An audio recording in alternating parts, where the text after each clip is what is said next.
प्रदेश में चल रहे विशेष गहन पुनरीक्षण को लेकर आमजन में कई भ्रम और संशय नजर आ रहे हैं। उत्तराखंड ग्रामीण अभियंत्रण विभाग के उपाध्यक्ष जोत सिंह बिश्र ने क्या की प्रक्रिया को स्पष्ट करते हुए कहा कि ये प्रक्रिया नई नहीं है। आजादी के बाद 1952 के पहले चुनाव से पहले वोटर लिस्ट का गहन परीक्षण हुआ था। इसके बाद 1957-1962 में भी SIR हुआ। उत्तराखंड में पिछला SIR 2003 में हुआ था और अब 2026 में हो रहा है। बिश्र ने बताया कि उन्होंने पंचायत, विधानसभा और लोकसभा की मतदाता सूची देखी है और जाना है कि गाँव में 15 से 20 साल से न रहने वाले अन्य जगह वोटर लिस्ट में नाम जुड़वा सके।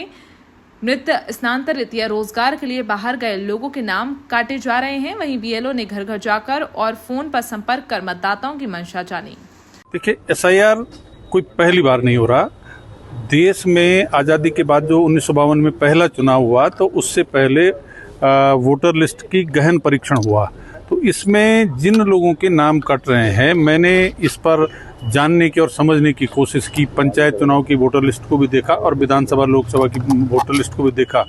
उसमें मुझे जो अपने नज़दीक के गांव के कुछ जब मैंने देखा तो उसमें ये पाया कि मतदाता सूची में ऐसे लोगों के नाम जो पूर्व से चढ़े हुए हैं और वो गांव में रहते नहीं 15 साल से 20 साल से, या उन्होंने अपने नाम दूसरी जगह वोटर लिस्ट में चढ़ा लिए। हरिद्वार के प्रसिद्ध मनसा देवी और चंडी देवी मंदिर के रोपवे मेंटेनेंस के लिए बंद रखे जाएंगे। रोपवे का संचालन करने वाली कंपनी उषा ब्रेकों की ओर से जानकारी दी गई है कि 8 से 11 जुलाई तक मनसा देवी मंदिर और 13 से 16 जुलाई तक चंडी देवी मंदिर पर रोपवे मेंटेनेंस के लिए बंद रखा जाएगा।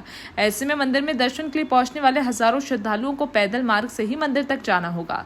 कांवड़ मेले से पहले कंपनी की ओर से अर्धवार्षिक मेंटेनेंस किया जा रहा है। इस दौरान रोपवे और पुलों की देखरेख करने वाली सरकारी संस्था ब्रिडकुल की ओर से नामित अधिकारी भी रोपवे का निरीक्षण करेंगे।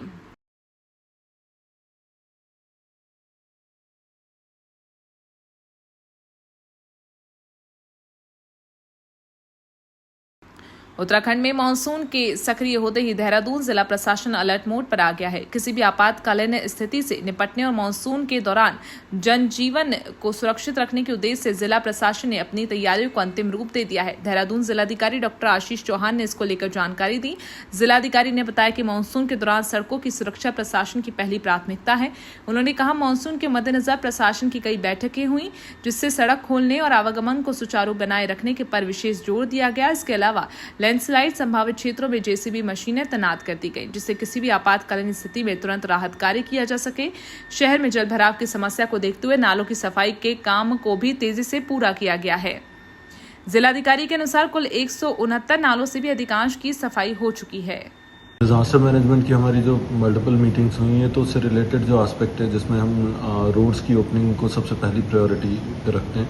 रोड ओपनिंग वाला एक पार्ट है। प्रेग्नेंट लेडीज़ को कंटिन्यूसली मॉनिटर करते हुए सेफ हाई रिस्क प्रेगनेंसी के केसेस को प्रॉपर्ली हैंडल किया जाने वाला एस्पेक्ट है। प्लस साथ ही स्कूल्स के बच्चों की वल्नरेबिलिटी को लेके भी CEOs में कंटिन्यूसली काम कर रहे हैं। और शहर की अगर हम बात करें तो चोकिंग पॉइंट्स को क्लियर करवाना और जो नालों की सफाई हुई हमारे 169 में से 169 नाले हैं और उनमें ज़्यादातर नालों की सफाई हो गई। या अगर हम बात करें कि प्रेमनगर के पास में जो ब्रिज है उसका कंस्ट्रक्शन वर्क जो है वो अभी कंप्लीट हुआ है तो जल्दी ही यात्रा उस पर ट्रैफिक थ्रू हो जाएगा।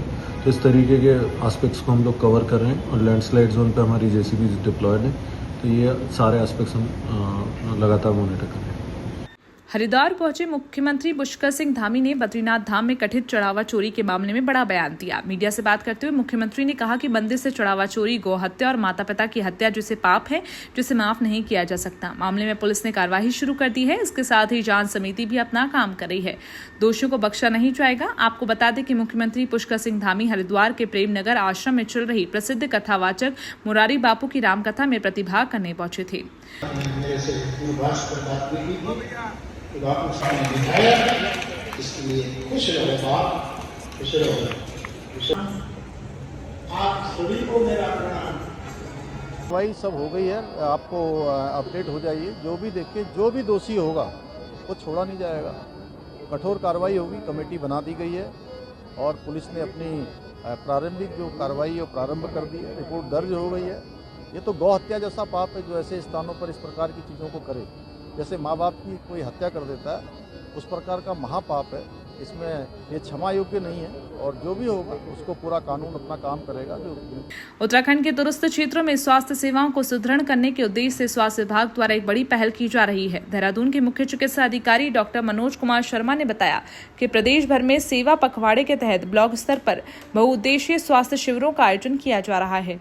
शिविरों में विशेषज्ञ डॉक्टरों की सेवाएं। डॉक्टर शर्मा ने बताया कि 4 जुलाई को ऋषिकेश के IDPL में आयोजित शिविर में मुख्यमंत्री ने भी शिरकत की थी, जहां 20,000 से अधिक लोगों ने स्वास्थ्य लाभ उठाया। इसी क्रम में 6 जुलाई को चक्राता ब्लॉक में भी शिविर का सफल आयोजन किया गया।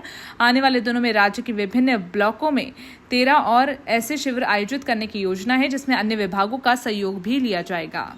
निश्चित रूप से क्योंकि बारिश है तो बारिश में थोड़ा सा टूरिस्ट कम हो जाता है, लेकिन अभी भी अगर हम बात करें तो 56,000 लोगों की अभी तक हम जो है वो स्क्रीनिंग कर चुके हैं और उसमें से 57 मरीज ऐसे भी रहे जिनको हमारे द्वारा ये बताया गया कि आपके द्वारा ऊपर जाना उचित नहीं है, तो उनको जो है रुकने की सलाह हमारे द्वारा उसमें दी गई और 157 के करीब ऐसे लोग थे इमरजेंसी जिनको रही और एम्बुलेंस के माध्यम से MRP में या SPS ऋषिकेश में ले जाकर उनको सेवाएं जो है उपलब्ध कराई।